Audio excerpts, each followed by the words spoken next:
Hello students, please subscribe the Right to Study channel, press the bell icon.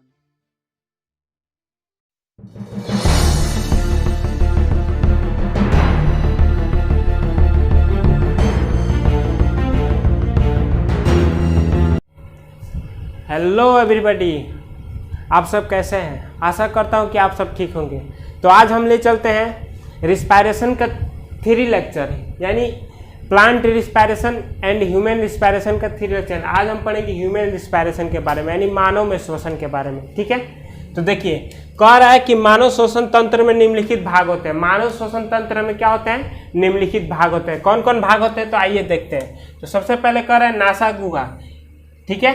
उसके बाद कह रहा है 2 नंबर नासोफैरिंक्स, 3 नंबर कह रहा है लैरिक्स, 4 नंबर कह रहा है कंठ या ट्रैकिया, 5 नंबर कह रहा है श्वसनी या ब्राकस, 6 नंबर कह रहा है फेफड़े, 7 नंबर कह रहा है डायफ्राम। यानी ये क्या है? ये मानव श्वसन तंत्र के क्या है? मानव श्वसन तंत्र के निम्नलिखित भाग है। ठीक है, ये मानव श्वसन तंत्र क्या है? निम्नलिखित भाग है। तो सबसे पहले नासा गुहा के बारे में जाने, यानी नासा गुहा होता क्या है। तो ठीक है, तो देखिए नाक श्वसन तंत्र का प्राथमिक अंग है। यानी नासा गुहा में नाक श्वसन तंत्र का क्या है? यानी जो हम लोग का नाक है वो श्वसन तंत्र का क्या है? प्राथमिक अंग है। ठीक है, उसके बाद कह रहा है इसके दोनों छिद्रों से होकर वातावरण की वायु भीतर प्रवेश करते हैं। इसके दोनों छिद्रों से, यानी हम लोग का नाक जो होते हैं इसमें 2 छिद्र होते हैं। इसके दोनों छिद्रों से होकर क्या होते हैं? वातावरण से ऑक्सीजन क्या करती है? अंदर प्रवेश करती है, और कार्बन डाइऑक्साइड शरीर से क्या होती है? बाहर निकलती है। ठीक है, उसके बाद कह रहा है नाक, यानी देखिए यहाँ पे नाक के दोनों छिद्र पीछे जाकर एक चौड़े क्षेत्र में खुलती है। यानी नाक के दोनों छिद्र जो होते हैं क्या होते हैं? पीछे जाके एक चौड़े छिद्र में खुलती है, जिसे नासा गुहा कहते हैं। जिसे क्या कहते हैं? नासा गुहा कहते हैं। यानी यहाँ से हम क्या करते हैं? श्वसन जब लेते हैं और कार्बन डाइऑक्साइड छोड़ते हैं, तो जब यहाँ से श्वसन लेते हैं तो ये पीछे आके कहाँ खुलती है? नासा गुहा में खुलती है, जो क्या है? एक चौड़ा प्रकार का छिद्र है। ठीक है, नासा गुहा की आंतरिक भित्ति में एस्लेस्मा पाई जाती है। नासा गुहा की ये जो आंतरिक भित्ति है इसमें क्या पाई जाती है? एस्लेस्मा पाई जाती है, जिनके कारण ना गीली होती है। नासा गुहा के कारण ही हम लोग की जो एस्लेस्मा के कारण ही हम लोग की नासा गुहा जो होती है क्या होती है? गीली रहती है। ठीक है, उसके बाद करें नासा गुहा में वायुमंडल से पहुंचने वाली वायु में उपस्थित धूलकण, यानी नासा गुहा से क्या हुआ? नासा गुहा में वायुमंडल से, यानी नासा गुहा जो है उसमें वायुमंडल से पहुंचने वाली वायु में उपस्थित धूलकण एस्लेस्मा से चिपक जाते हैं। यानी एस्लेस्मा का कार्य क्या होता है कि जो वायुमंडल से वातावरण से जो धूलकण उड़ रहे हैं वो क्या करते हैं? हमारे नासा गुहा में जाके एस्लेस्मा से इसलिए चिपचिपा रहता है ताकि वो क्या करे? धूलकण जाके एस्लेस्मा पे चिपक जाए। ठीक है, एस्लेस्मा का यही कार्य होता है हमारे नासा गुहा में, ताकि वो क्या हो? जाके धूलकण उस पर चिपक जाए। ठीक है, और अंदर नहीं पहुंच पाते। और क्या होता है? जब चिपक जाता है तो वो अंदर नहीं पहुंच पाते हैं। नासा गुहा से पहले और नासा छिद्रों से आगे की दीवारों, यानी नासा गुहा से पहले और नासा छिद्र के आगे के दीवारों पर बाल पाए जाते हैं। आगे के दीवारों पर क्या पाए जाते हैं? यहाँ पे क्या पाए जाते हैं? बाल पाए जाते हैं। यानी बाल मतलब हेयर, यानी बाल जिसे हम केस भी कहा जाता है। बाल पाए जाते हैं जो हवा को छानने का कार्य करता है। जो हवा को क्या करता है? जो बाल होता है वो हवा को छानने का क्या करता है? कार्य करता है। तो देखिए यही नासा गुहा का कार्य यही होता है कि क्या करे? वो श्वसन नली को क्या करे? जो धूलकण श्वसन नली के साथ जाए तो एस्लेस्मा में जाके चिपक जाए। चिपकने के बाद से क्या हो?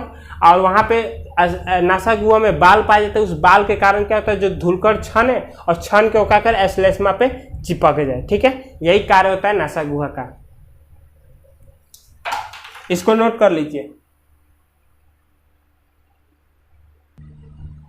अब देखिए 2 नंबर का है नेसोफैरिंक्स, यानी नेसोफैरिंक्स क्या है? नासा गुहा के आगे घुमावदार, यानी नासा गुहा से आगे ये घुमावदार क्या होता है? रास्ते को नासोफैरिंक्स या ग्रसनी कहते हैं। ये रास्ते को हम क्या कहते हैं? नासोफैरिक या ग्रसनी कहते हैं। ग्रसनी एक छिद्र द्वारा श्वसन नली में खुलती है। ग्रसनी जो होती है एक छिद्र द्वारा क्या होती है?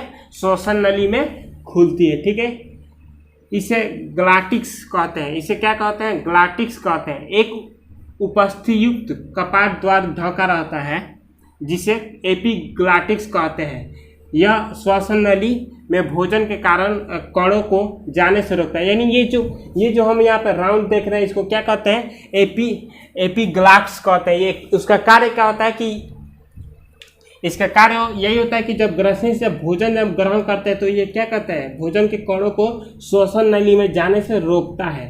ठीक है, ये कपाट जब हम क्या करते हैं भोजन करते हैं तो क्या करता है, ये श्वसन नली को ढक लेता है और क्या करता है, भोजन को सीधे आमाशय में पहुंचाता है। लेकिन जब आप भोजन नहीं करते, जब श्वसन क्रिया करते हैं तो ये खुला रहता है। ठीक है, उसका कार्य लैरिंग्स। लैरिंग्स का कार्य क्या है, 3 नंबर, नेसोफैरिंग्स से आगे की ओर बढ़ने पर वायु मार्ग सीधा हो जाता है। यानी नेसोफैरिंग्स से आगे की ओर बढ़ने पर क्या होता है, वायु मार्ग क्या होता है, वायु मार्ग जो होता है वो क्या होता है, सीधा हो जाता है। वायु मार्ग क्या होता है, सीधा हो जाता है। ठीक है, यहाँ से कंठ के पहले का क्षेत्र लैरिंग्स या ग्रासनी कहा जाता है, कहलाता है। यहाँ से सीधा होता है, उसके पहले का क्षेत्र क्या कहलाता है, लैरिंग्स या ग्रासनी कहलाता है। यह उपास्थि का बना होता है। यह किस चीज़ का बनाता है, ये ग्रासनी किस चीज़ का बनाता है, तो उपास्थि का बना होता है। ठीक है, उसके बाद कह रहा है कंठ या ट्रैकिया या वाक्य यंत्र। इससे नाम ही से देखिए, कंठ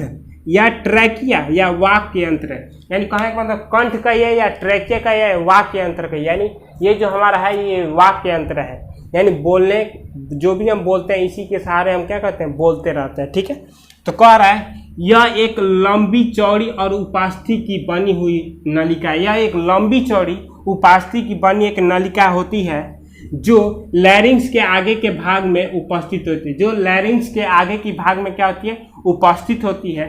पुरुषों के कंठ की उपास्थि उठी हुई होती है। यानी पुरुषों की जो कंठ की उपास्थि जो होती है क्या होती है, उठी हुई होती है, जैसे बाहर निकली हुई होती है। और औरतों की जो होती है वो अंदर क्या होती है, अंदर चिपकी हुई होती है। ठीक है, कह रहे कंठ के बीच में 2 स्वर रज्जु पाए जाते हैं। कंठ के बीच में 2 स्वर रज्जु पाए जाते हैं जिनके कंपन से वाणी यानी बोली या आवाज पैदा होती है। जिनके कंपन से वाणी या बोली आवाज पैदा होती है। तो बताइए अब कैसे आवाज पैदा होती है, यानी वो क्या होता है, उसको स्वर रज्जु तो ठीक है उससे आवाज पैदा होती है, लेकिन कब आवाज पैदा होती है, जब हम बाहर से ऑक्सीजन लेते हैं तो उस समय हम क्या किसी चीज को यानी कोई चीज बोलना चाहते तो नहीं बोल सकते।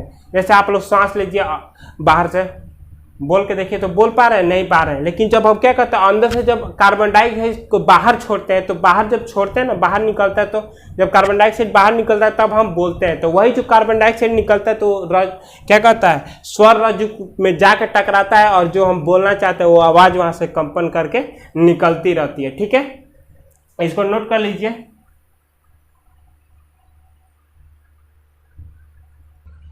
अब देखिए, अब कह रहा है कंठ से आगे, यानी कंठ से आगे का भाग श्वसन नली कहलाता है। कंठ से ये जो कंठ है इसके आगे के भाग क्या कहलाता है, तो श्वसन नली कहलाता है। ठीक है, इस नली के दीवारें उपास्थि की बनी होती है। इस नली की जो दीवारें जो होती है वो किस चीज की बनी होती है, तो उपास्थि की बनी होती है। यह उपास्थि वाले यानी रिंग्स के रूप में व्यवस्थित रहते हैं। ये उपास्थित यानी वाले क्या आते हैं, रिंग्स के रूप में, यानी यहाँ पे आप रिंग देख रहे हैं, रिंग के रूप में व्यवस्थित रहते हैं। इसी कारण वायु की अपर्याप्त मात्रा रहने पर भी वे पिचकती या ढकती नहीं रहे।